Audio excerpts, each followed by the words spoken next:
माझ्याकडे लक्ष द्या. ताट कसा बघू सगळ्यांनी.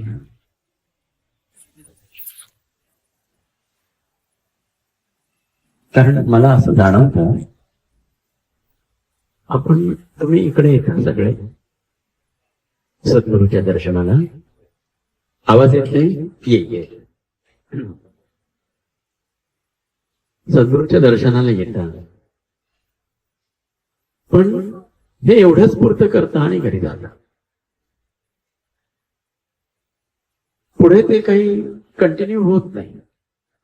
मन भरून ऐकता, मन ओथंबून ऐकता, आनंद लुटता आणि परत आपल्या घरी जाता आणि विसरून जाता. पुन्हा पुढच्या वर्षी किंवा पुन्हा भेट होईल तोपर्यंत तुम्ही तसेच राहता पूर्ण. मी तुम्हाला काही शक्तीच्या टेक्निक शिकवतो. दिव्यत्वाची शक्ती 60 वर्षाच्या वयाच्या वरच्या माणसांनी करायचं नाही. ही दिव्य शक्ती असते. ज्याला शक्य आहे त्यांनी करायचे. आसनं करतात, व्यायाम करतात, त्यांनी नक्की करावं. आणि कारण दरवेळेला मी काहीतरी सांगतो तुम्हाला अवधूताच्या कृपेनं. कारण हा देह त्याला वाहिलेला आहे. कार्य तो करतो या देहाचं. सद्गुरु परमेश्वर हा कार्य करतो. फक्त हे शरीर तो कारणी लावतोय. हे आपलं सगळ्यांचं भाग्य. माझं असं म्हणत नाही, कारण तुम्ही इथे येणं हे सद्गुरूची कृपा आहे. त्याशिवाय इथे कोणी पाऊल टाकू शकत नाही. कितीतरी लोक प्रयत्न करतात येण्याचा, ते पोचू शकत नाही. कारण इकडच्या अवधूताचं स्वरूप जे आहे ते सत्य स्वरूप आहे. ते गुप्त आहे, ते शांत आहे आणि ते हृदयाला भावणार आहे. तर मला असं वाटतं की ज्या काही सद्गुरूंनी मला दिव्यत्वाची शक्ती प्रदान केली ती तुमच्या प्रत्येकापर्यंत पोहोचावी, प्रत्येकाच्या घराघरात जावी आणि प्रत्येकाच्या कुटुंबाला भरपूर उन्नती, वैभव, शांती प्राप्त व्हावी.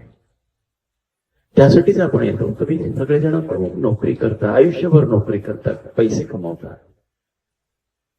आणि तुमच्या कुटुंबाचं भरपूर भरण पोषण करता. त्या कुटुंबाच्या सुखासाठी प्राण ओतता. पण तुम्हाला स्वतःला त्या दिव्यत्वाची अनुभूती आली पाहिजे, तर ह्या जीवनाचं सार्थक होतं. नाही तर ते असंच वाया जातं. कारण आपण जीवनामध्ये आपल्याला बऱ्याचशा मानसिक त्रासातून, शारीरिक त्रासातून, तसंच आर्थिक त्रासातून प्रत्येकाला जावं लागतं. आणि आपल्याकडे सत्व, रज, तम हे गुण असतात. आपण रागावतो, आपण चिडतो, आपण संतापतो, आपल्याला वाईट वाटतं, आपल्याला दुःख वाटतं. ह्या सगळ्यामध्ये आपण भरलेलं. आणि हेच खरं जीवन आहे. याशिवाय कोणाचं जीवन असूच शकत नाही. कधीतरी संकट येतात. ती संकट गुरुचरणाच्या कृपेनं निभावून जातात. पण आपल्याला उन्नत व्हायला काही मार्ग गरजेचा आहे. म्हणून दिव्य परमेश्वराने सद्गुरू निर्माण करून संपूर्ण विश्वावर फार मोठे उपकार केले की तो देव तुम्हाला जसा आहे तसा दाखवतो आणि तुम्हाला त्याची अनुभूती देतो. नाहीतर आपण मूर्ती समोर उभे राहतो पण आपल्याला काही जाणवत. मूर्तीत देव आहे, आत्मा तसा आपल्या हृदयात देव आहे. तसा मूर्तीतला देव कळायला आपले तेवढे सेन्सॉर्स ऍक्टिव्हेट होत नाही. ते कार्य करत नाही. मूर्ती समोर जातो, शिवाला पाणी वाहतो, महालक्ष्मीला फूल कुंकू वाहतो, पण ते हृदयात उतरत नाही. तात्पुरतं तेवढ्यापुरतं महालक्ष्मीवर प्रेम करतो आणि पुन्हा येतो. तेवढ्यात हनुमानला नारळ फोडतो, शेंदूर लावतो, तेल वाहतो, परत येतो. पण तो हनुमान नित्य हृदयात कसा येईल आणि तुमची कर्म कशी बदलते, शुद्ध करतात, ही केवळ तुम्हाला गुरु सांगू शकतो. आणि गुरु शिवाय कोणी राहता या विश्वात असतच नाही. माता पिता असतात ते त्यांच्या मर्यादेने तुम्हाला मार्गदर्शन करतात आणि ते तुम्हाला गुरुपर्यंत आणण्याची त्यांची जबाबदारी असते. कारण गुरु हा विश्वातला एकमेव देह आहे जो जे कोणी गुरुतत्वाला स्वीकारतात. तो तुम्हाला सहज ह्या देहातनं उचलून दिव्य देहात सहज घेऊन जातात. कारण त्याच्याकडे तशा शक्तीने, परमेश्वराने तशा शक्ती तशा ठेवलेल्या आहेत. आणि त्या शक्ती तुम्हाला गरजेच्या आहेत, ह्या देहाला गरजेच्या शक्ती आहेत. आणि काळानुरूप आपण इतके बाह्य झालो आहोत की आपल्याला त्याच्याकडे वेळ नाही. आपल्याकडे वेळच नाही. वेळात वेळ काढून तुम्ही धडपडून आलात हे सद्गुरूला भरवून पावलं जातं. म्हणून तो प्रेमाने तुमचे लाड करतो, तुम्हाला गुंजारतो, तुम्हाला प्रेमाचा भरपूर अमृताचा खाऊ देतो. म्हणजे तुम्ही कधी अनुभवला नाही, प्रेम कधी अनुभवलंच नाही. आणि गुरुसारखं प्रेम कोणीच करू शकत नाही, कोणीच नाही करू शकत. कारण त्याच्याला काहीच नकोय आणि तो स्वयंभू आहे.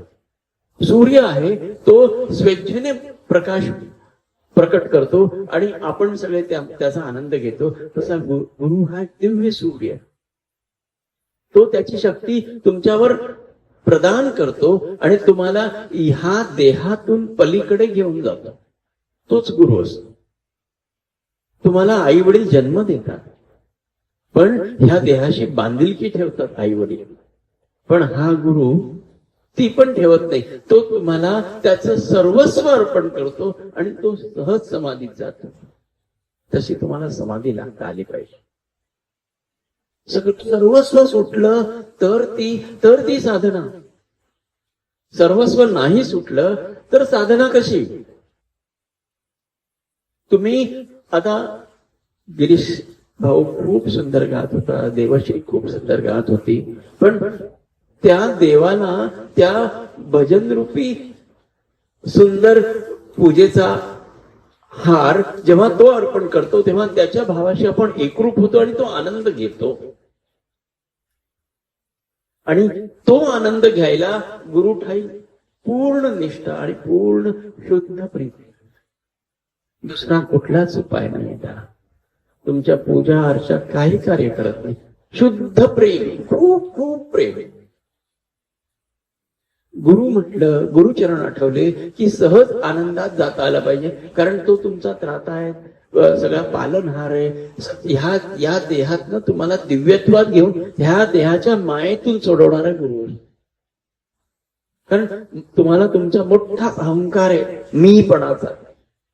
प्रत्येकाला आहे आणि त्या अहंकाराशी तुम्ही असूच शकत नाही. तो अहंकार आहे म्हणून तुम्ही आहात. आणि तो मीपणाचा अहंकार ह्याच्या पायी कधी विरघळून जातो कळत नाही. आणि तो प्रत्येकाचा विरघळा. जेव्हा तो विरघळतो तेव्हा आपलं मागणं थांबतं. त्याच्या पायी मस्तक ठेवल्यावर जेव्हा आपला अहम विरघळतो, मीपणा सोडून त्याच्या पायी आपण जेव्हा मस्तक ठेवतो तेव्हा तो अहंकार विरघळतो आणि आपण त्याच्यामध्ये सहज विलीन होतो आणि स्वतःला तत्स्वरूप पाहतो, स्वतःला त्याच्या स्वरूपात सहज घेऊन जातो. हा एकटा गुरु असतो की तुम्हाला त्याच रूपात स्वीकारतो आणि तो तुम्हाला म्हणतो, अरे तू माझ्यासारखा. आई पण म्हणत नाही, आई म्हणते मी आई आहे. वडील म्हणतात मी वडील आहे, माझा मान राख, माझी सेवा कर. हा नाही म्हणत. हा काय म्हणतो, तू आणि मी एक आहोत कशाला? तुला मी जे द्यायचं ते दिलं आणि ते भरभरून तू घे, कारण त्याच्याकडे भंडारच एवढं आहे. पण आमच्या झोळ्या खूप कमकुवत आहेत. कारण आमच्यामध्ये राग, लोभ, संताप, मोह या गोष्टी इतक्या कुटकुटून भरलेल्या आहेत की त्या सुटतच नाही, त्या जातच नाही. भयंकर राग, अहंकार, तिथे राग, संताप, तिथे घाणेरड्या वासना. राग आला की भयंकर स्वागत, अतिशय वासना, कडक वासना म्हणजे भयंकर राग.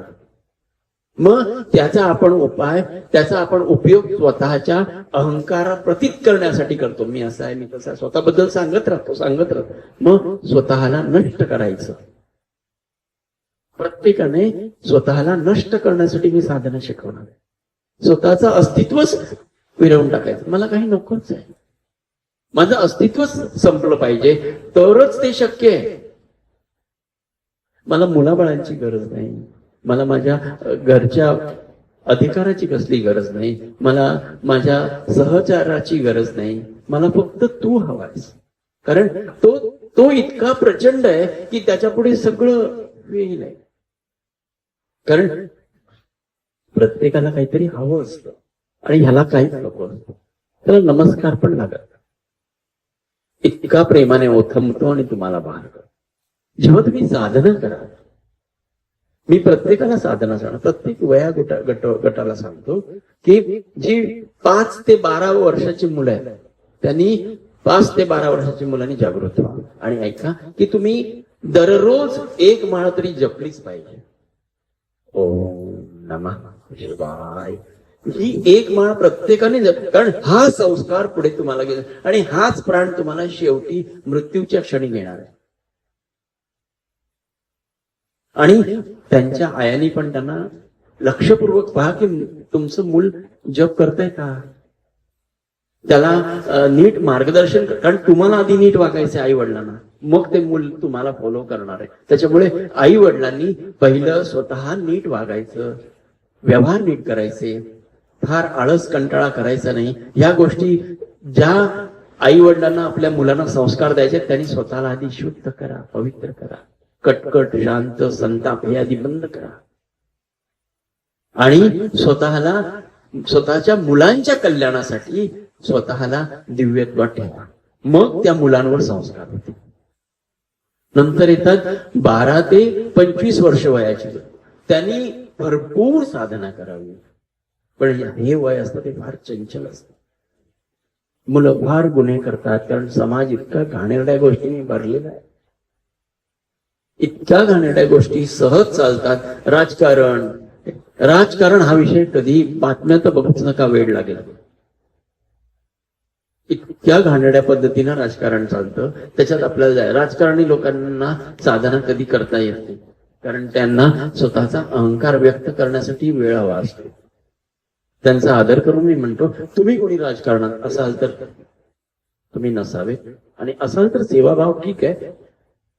त्या 25 वर्षाच्या वयापर्यंत तुम्ही भरपूर गुन्हे करता, भरपूर. त्याच वयात 12 नंतर तुमचं वय वाढतं 15 पर्यंत. 15 नंतर तुमच्या काही सेन्सॉर्स ऍक्टिव्हेट होतात तुमच्या शरीरात आणि चुका करायला उद्युक्त होतात आणि तुम्हाला कळतच नाही तुमच्याकडून कधी चुका झाल्या. आणि तारुण्य हे चुकांचं भरमार आहे कारण समाजच तसा भरलेला आहे ना. समाज म्हणतो तू वेडा आहेस, तू काय ह्या गोष्टी करत नाहीस म्हणजे तुझ्यामध्ये दोष आहे, तू काय आता ह्या लहान वयात गुरु करावास, असं समाज तुम्हाला त्यातनं परावृत्त करतो. कारण समाजाने घाणेरडीच बाजू पाहिली आहे, चांगली बाजू पाहिलीच नाही समाजाने. दिव्यत्वाची चांगली बाजू पाहायला समाजाकडे वेळ पण नाही. आणि तुम्हाला ते सांगतात, इव्हन घरातही सांगतील, अरे हे काय वेड्यासारखं करतोस या वयात, तर तुम्ही स्वतःला शोधण्याचा प्रयत्न करता असं सांगा जाणीवपूर्वक. मला स्वतःला शोधलं पाहिजे, मग मी कार्य करतो. जर मी स्वतःला शोधलं नाही तर मी पुढचं कार्य कसं करू, माझं जीवन कसं जगू. कारण प्रत्येकाला साधा, म्हणून वयाच्या 12, 15 ते 25 वर्षापर्यंत 11 माळी जप कंपल्सरी आहे. हे पुढच्या गुरुपौर्णिमेपर्यंत प्रत्येकाने करावे, कराच. आणि 25 ते 30 हा इन्कमधार माणसांचा आहे. कारण ह्या वया 25 ते 50, 60 पर्यंत माणूस खूप पैसे कमवायच्या भानगडीत, कुटुंब बनवायच्या भानगडीत, कुटुंबाला लोकांपुढे प्रेझेंट करायच्या भानगडीत, इकडे कर, हे कर, पैसा खूप कमव, मुलांना अमेरिकेला पाठव, मुलांसाठी हे कर, मुलांसाठी ते कर, सगळा रक्त गाळतो आणि पैसा जमवतो आणि मुलांसाठी धडपड करतो आणि शेवटी ती मुलं निघून जातात.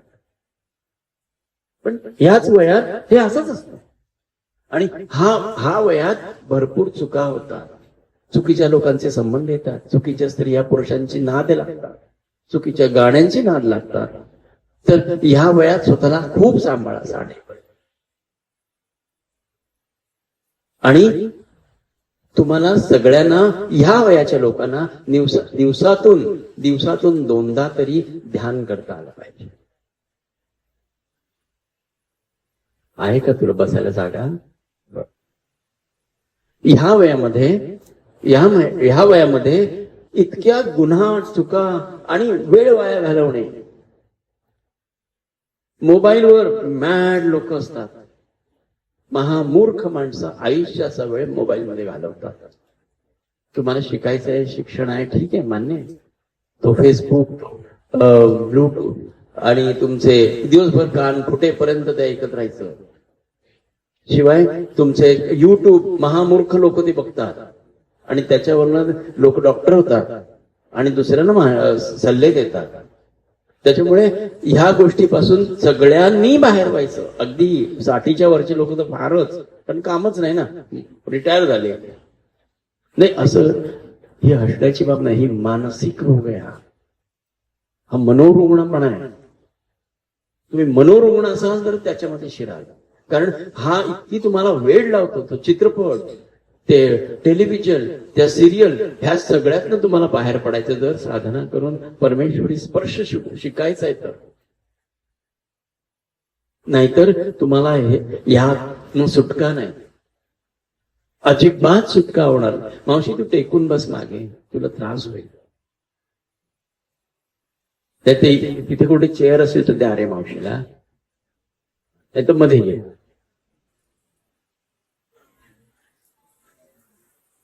बरोबर, ठीक. या सगळ्या गोष्टी तुम्ही प्रत्येकाने जाणीवपूर्वक बंद करायच्या, प्रत्येकाने. नाही तर मी साधारण सांगायची. आणि आपण काय असतं, एखादं भांड भरतो आणि त्या भांड्याला जर ते छिद्र असेल तर ते पाणी वाहत राहतं, त्यात दूध ठेवलेलं दूध वाहून जातं. तसं चुकीच्या गोष्टी जेवढ्या करत राहाल ना तेवढं ते शक्ती तुमची वाया जात आहे. उपयोग काय? कारण आपण आयुष्यभर बाबांबरोबर काढलं, आयुष्यभर गुरु बरोबर काढलं, पण डोक्यात काहीच गेलं. अशी कितीतरी माणसं जेव्हा त्यांना ज्या गोष्टीची लत लागते ती ऑन द स्पॉट ते वाटेल तसे स्वतःच्या हातात सगळी सूत्र घेतात आणि स्वतः चालवतात. असं नाही होत. गुरुच्या शब्दाच्या पलीकडे गेला, तुम्हाला हृदयाला कळेल की माझं चुकलंय, इथे माझी चूक आहे, त्या क्षणी स्वतःला थांबवा. असं नाही थांबवलं तर गुन्ह्यांची फार मोठी लिंक लागेल आयुष्यभर. आणि तुम्ही स्वतःला काही गोष्टी असतात जिकडे तुम्ही स्वतःला थांबवू शकत नाही, तिथे गुरुचरण करायचे. गुरुचरणावर प्रेम असलं पाहिजे, हे सत्य आहे. प्रेम नसेल तर ते वेस्ट आहे. असा तो गडी असतो, तो भरपूर रेती वाहून नेतो आणि टाकतो, त्याला काही त्याची व्हॅल्यूच नसते. तसं भरपूर जप केला, भरपूर उपासना केली, भरपूर काही गोष्टी केल्या, पण चुकीच्या गोष्टी नाही थांबवल्या, उपयोग काय? शून्य किंमत. सतत चित्त विचलित होत राहिलं. चित्रपट पहा, घाणेरडे ऍक्टर ऍक्ट्रेस तुमचे हिरो असतात. माझा हा हिरो, मग तसे नाचता, मग तशा पद्धतीने वेशभूषा करता. हा महामूर्खांचं काम आहे. आपलं नाही. आपला हिरो आपला सद्गुरू असावा, देव असावा, गणपती बाप्पा असावा, महालक्ष्मी देवी असावी, तो आपला हिरो असावा. तर आता वाटेल ते हिरो, आणि ज्यांना काहीच कॅरेक्टर नाही, due to respect with all actor actresses, ते लोक हिरो बनतात आणि ते कॅरेक्टरलेस तुम्हाला गाईड करायचा प्रयत्न करतात. त्यामुळे अशा भानगडीत पडू नका. चुकीच्या माणसांच्या नादात मित्रमंडळी, लहान मुलांना मी सांगेन, बालविकासची मुलाले की चुकीच्या मैत्रिणी असतील तर त्यांना दूर करा. कारण ते तुमच्यामध्ये चुकीच्या गोष्टी भरतील आणि तुमच्यातल्या चुकीच्या गोष्टी जागृत झाल्या की तुम्हाला कळणार नाही कुठे थांबायचं. तरुणांना पण, मिडल एजच्या लोकांना पण, ते कधी गुन्हे करतात त्यांना कळतच नाही. त्या गुन्ह्याची सवय होते. चुका नाही केला तर माणूस वेडा होतो, मग माणूस डिप्रेशनमध्ये जातो. कारण त्याला त्या चुकांची त्या शरीराला सवय झाली आणि त्या शरीराला ते खाद्य नाही दिलं तर मन वेडा होतं. मग त्यांना ट्रीटमेंटची गरज लागते किंवा ते वाटेल तर. मुलांना आई घाबरते. हा महामूर्खपणा आहे जगातला आत्ताचा. एक कानाखाली ठेवून द्यायची वयाच्या 15व्या वर्षापर्यंत, नाही ऐकलं तर. ह्याचा अर्थ उद्या बदडत सुटू नका मुलांना, पण जर का त्या मुलाने मर्यादा भंग केला तर त्याला करेक्ट करायचं आईचं काम आहे. आई तिचा पहिला गुरु आहे त्याचा. जर आई जर मुलांना घाबरली, मुलांनी जर आईला धाक दाखवला तर आईची चूक आहे. मग आईनी चुकीच्या मुलाला जन्म दिलेला आहे. आणि हे ताडण आपल्या धर्मामध्ये ते सांगितलेलं आहे की तुम्ही त्यांना करेक्ट करा, चुकीच्या मार्गापासून परावृत्त करा. आणि तुम्ही जर ती भीती असते. गुरु ही आहे ना एक प्रकारची चुकीच्या गोष्टींसाठी भय आहे. की मी हे केलं तर बाबा रागवले, आणि बाबा रागवले सगळा मनोरा खाली येतो. आणि बाबाने खूप रागवावं तुमच्यावर. बाबा जेव्हा रागवतात ना तेव्हा प्रेमाचा मोठा डोंगर, मोठा मधाचा डोंगर तुमच्यावर उलटतात. जे भाग्यवान आहेत ना त्यांनी गुरुचा राग घ्यावा, त्यांनी त्याचे फटके खावे, तरच तुम्हाला करेक्ट करतायत. गुरुकडे जाऊन असं नका विचारू की माझ्यात काय गुण आहे, देवा माझ्यातले दोष दूर कर आणि मला तुझ्यापासून दुरावा होऊ नये. मी तुम्हाला हे आधी सांगतोय कारण मला तुम्हाला काही शिकवायचंय. कारण मी जे शिकवायचंय 5 मिनिटं घेईन मला माहितीये, फार त्रास होतो बसून. ताट बसा. मी ओंकार म्हणतो तसाच ओंकार म्हणायचा. आधी लक्षपूर्वक ऐका, डोळे बंद करा आणि जेव्हा तुम्ही ओंकार म्हणाल तेव्हा तुमच्या कमरेच्या खालच्या मज्जारज्जूतून, पाठीच्या कड्यातून म म्हणेपर्यंत ती तुमच्या ब्रह्मरंध्रापर्यंत ती शक्ती आली पाहिजे. फार वृद्ध असतील त्यांनी नका करू, तरुणांनी नक्की करावं. कारण ह्याच्यामध्ये ही शक्ती वर चढते आणि तुम्ही खाली बसा ना बाबांना, तर ती शक्ती वर चढते आणि तुम्हाला कार्यरत करते. पण चुकीच्या कार्याला कार्यरत करते. ती शक्ती वर चढेल पण तुम्ही चुकीच्या गोष्टीला उद्युक्त व्हाल तसं नाही होता का. कारण गुरुचं भय असावं, गुरुचं प्रेमयुक्त भीती की बाबा माझ्यापासून दूर जाता का म्हणे. ही प्रेमयुक्ती भीती असेल ना तर माणूस कधी चुका नाही करणार. ओके, बसा. आता जो श्वास घ्यायचा आहे तो छातीत नाही घ्यायचा आहे, पोटात घ्यायचा. आधी रेचक करायचं. जे कोणी प्रॅक्टिस करत असतील त्यांना सांगतो. किंवा श्वास बाहेर टाकायचा. श्वास बाहेर टाकल्यानंतर छोटासा श्वास घ्यायचा आणि आपल्या नाभीतनं जी शक्ती वर चढते त्याचा अनुभव घ्यायचा. ती शक्ती नाभीतनं वर चढते म्हणजे सगळ्या नाड्या ऊर्ध्व होतात आणि ते ओंकार करत करत टाळूवर आली पाहिजे शक्ती आणि तिथे तुम्हाला समाधी मिळाली पाहिजे. हे दररोज 3दा करायचं सकाळी जेव्हा शक्य असते. प्रत्येक वयोगटाच्या माणसाने हे करायचं. पण जर वय जास्त असेल, 60च्या पुढे, पाय दुखत असतील तर बसा.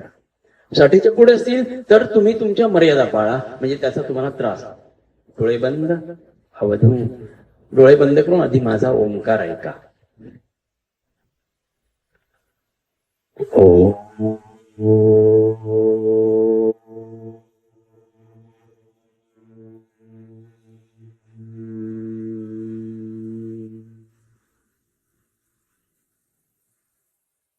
मस्तकावर मकार शांत झाला पाहिजे आणि तिथे समाधी लागली पाहिजे. आता आपण सगळे करूया. छोटासा श्वास टाका बाहेर. आता अलगद श्वास घ्या आणि घ्या. बेंबीच्या देठापासून बघा, सुरू करा. वर वर चढा, अजून वर, अजून वर, पाठीच्या मानेच्या मणक्यातून वर, टाळूवर, मकार, ओठ बंद, ओठ बंद. आता भ्रुकुटी मध्यावर घ्या, तिथे गुरुचरण बघा. शांत शांत. परत छोटासा श्वास घ्या, परत एकदा ओंकार करायचा. बिगिन. शाबाश. पाठीच्या मणक्यात, मानेच्या मणक्यात वर चढते शक्ती, टाळूवर येते, शांत. टाळूवर शांत राहा, मसल्सला रिलॅक्स करा. तिसऱ्यांदा उभं करा. परत एकदा श्वास घ्या, अलगद श्वास घ्या. बिगिन.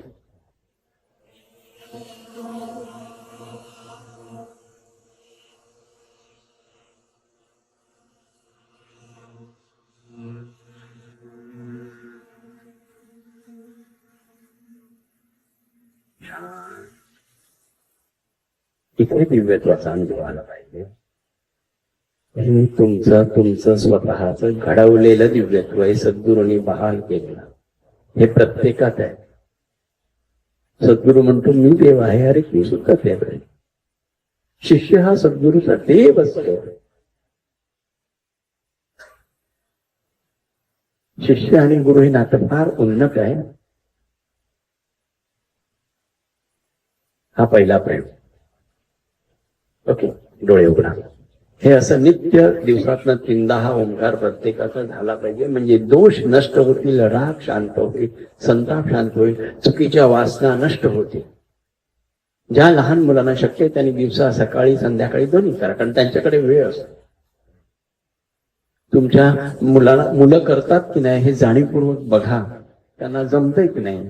अगदी लहान मुलं असतील 5 वर्षाची, त्यांना 2 मिनिटं बसवून आईने त्यांच्याकडे माळ द्या, किंवा त्यांना नुसतंच माळ न देता सांगा की हे ओम नमः शिवाय तू म्हण, 1 मिनिट म्हण. जाणीवपूर्वक म्हणा, कारण हा धर्म, हा दिव्यत्वाचा गुरुचा धर्म, हा तुमच्या प्रत्येच्या घरात हा गुरु प्रकटला पाहिजे. पुढच्या वर्षीपर्यंत, गुरुपौर्णिमेपर्यंत इकडचा प्रत्येक माणूस दिव्यत्वात असला पाहिजे. प्रत्येक जीव धरला गेला पाहिजे आणि प्रत्येकाच्या घरात भरपूर वैभव यावं. 3 ओंकार करा, तुमच्या घरात काहीच प्रॉब्लेम होणार नाही. इथे उपास करा, तिथे धावा, 100 गुरूंच्या पायी डोके आपटा असं नका करू. एकच गुरु, शेवटपर्यंत त्याच्याबरोबरच राहायचं, मरेपर्यंत, प्राण जाईपर्यंत. आणि ह्या प्रॅक्टिसेस करा. आणि नको त्या लोकांच्या मागे धावू नका, चुकीच्या माणसांच्या मागे. तुमच्या हृदयात पहा, कारण तुमच्या हृदयातच तो असतो, बाकी कुठे असत नाही. तुमच्या हृदयात आहे, तुमच्या कृतीमध्ये तो दिसू द्या. आणि हे नित्य झालं पाहिजे प्रत्येकाचं. वयाने ज्यांचं वय जास्त आहे त्यांनी नियमाने चालायला जाता, नियमाने काही व्यायाम करा. घरी बसलेले आहेत त्यांनी स्वतःसाठी काही वाचन करून नित्य अभ्यास करा. वाचन हा एक अभ्यास आहे आणि तो अभ्यास नक्की करा. नाहीतर वाचायचंच नाही, काही चिंतन करायचं नाही, काही उपयोग होत नाही. काही ग्रंथ पारायण करा. ग्रंथ पारायण ही ग्रंथ देवता प्रसन्न झाली की तुम्हाला मार्गदर्शन करते. तुम्हाला प्रत्येकाला त्या गोष्टी प्राप्त, आणि प्रत्येकाच्या घरात सुख, शांती, वैभव आणि ज्या गोष्टी तुम्हाला हव्या त्या प्राप्त होऊ दे आणि तुम्हाला दिव्यत्वाचा अनुभव येऊ दे. आणि गुरुवर नितांत प्रेम करा, तरच हे शक्य आहे. नाही तर शक्य. गुरु म्हणजे तुमचं हृदय. कुठे बाहेरच्या गुरुच्या मागे धावायला नको, आपल्या हृदयातल्या देवाशी प्रामाणिक. कोणाला काही विचारायचं नाही, कोणाला काही शंका आहे का?